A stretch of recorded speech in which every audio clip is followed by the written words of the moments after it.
Tout d'abord, permettez-moi de remercier à l'Académie nationale de chirurgie de faire accepter de présenter cet ouvrage. Alors, le rôle des tiges centromédulaires artisanales recouvertes d'un ciment chargé d'antibiotiques spécifiques dans le traitement des pseudarthroses septiques, diaphysaires du tibia et du fémur, même des accès. Les os longs des membres inférieurs sont comme des tubes et pour la synthèse, sont généralement préférées les tiges de Kincher qui permettent la compression pendant la marche. De même, dans les pseudarthroses diaphysaires, la restauration d'alignement est facilement obtenue par des tiges et l'allégeage améliore la consolidation. Pour le traitement des pseudarthroses septiques, même des accès, nous avons utilisé pour l'ostéosynthèse diaphysaire des os longs des membres inférieurs des tiges standards intramédulaires recouvertes artisanellement avec une couche de ciment contenant d'antibiotiques efficaces dans l'infection du patient.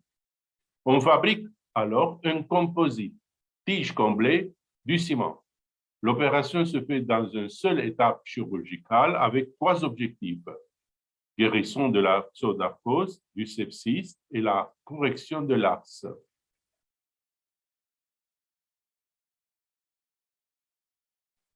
Dans cette période, nous avons traité 12 cas de pseudarthrose septique diaphysaire, tibiale ou fémorale.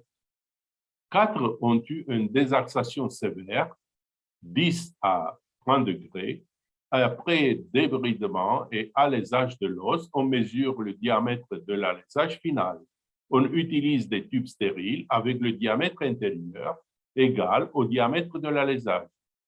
Ceux-ci sont remplis par des tiges centromédulaires de Kuncher de longueur désirée et diamètre plus mince de 4 mm.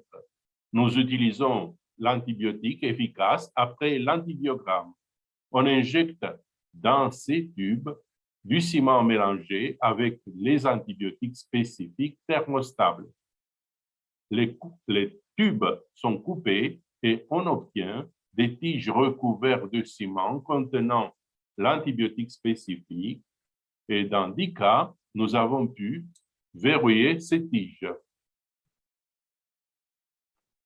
Dans le ciment, pour 9 cas, nous avons ajouté vancomycine 2 grammes par dose et dans 3 cas, nous avons utilisé le ciment de zentamycine, érythromycine standard.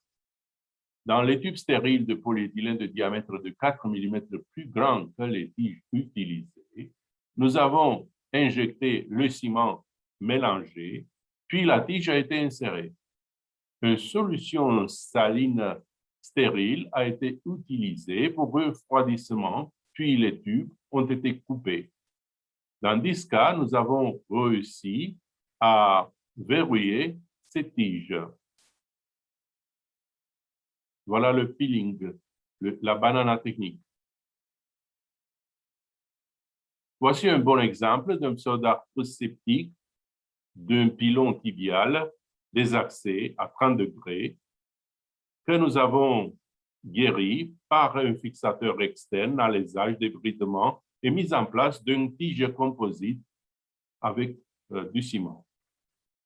Voici le résultat. Un autre exemple d'une pseudarthrose septique de tiers inférieur du fémur, désaxé, et que nous avons guéri par une tige centromédulaire du ciment, comblé du ciment. Et voici le résultat final. Voici un bon exemple d'une jeune étudiante à la faculté de médecine qu'elle a désiré de se faire opérer pour une inégalité des membres inférieurs due à une ostéomélite de l'enfance.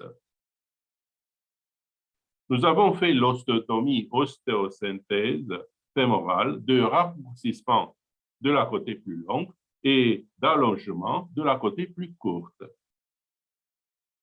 Malheureusement, Elle a développé rapidement une infection de la côté allongée et s'est prouvé que c'était une infection bacillaire. Alors, on a enlevé le matériel, on a fait le débridement, alésage, mise en place d'un fixateur externe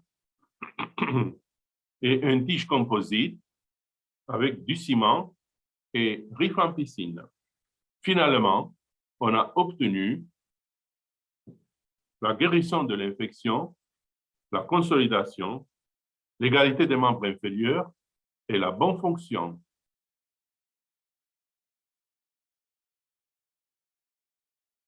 La guérison de la pseudarthrose septique a été réalisée pour tous les cas et la restauration de l'alignement a été obtenue dans 11 cas.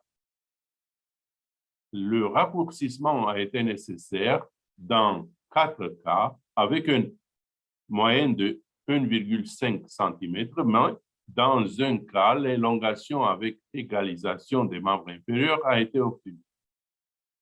Dans 4 cas, nous avons ajouté l'apatite hydroxylée localement préchargée avec la tobramycine. Le traitement général par antibiotiques a été nécessaire pour 12 semaines. Les critères cliniques et de laboratoire ont confirmé l'absence du sepsis. La réintervention n'a pas été nécessaire. Voici un autre exemple d'une pseudarthrose septique diaphysaire fémorale qu'après plusieurs tentatives d'assainissement, même avec antibiotiques mis en place avec la hydroxyapatite localement préchargée avec tobramycine, fixateur externe, mais finalement, seulement la tige comblée du ciment a réussi à guérir cette maladie. Voici le contrôle à 8 ans. En conclusion, de bons résultats ont été obtenus avec des tiges artisanales recouvertes par ciment antibiotique dans la pseudarthrose diaphysaire septique du tibia ou de fémur.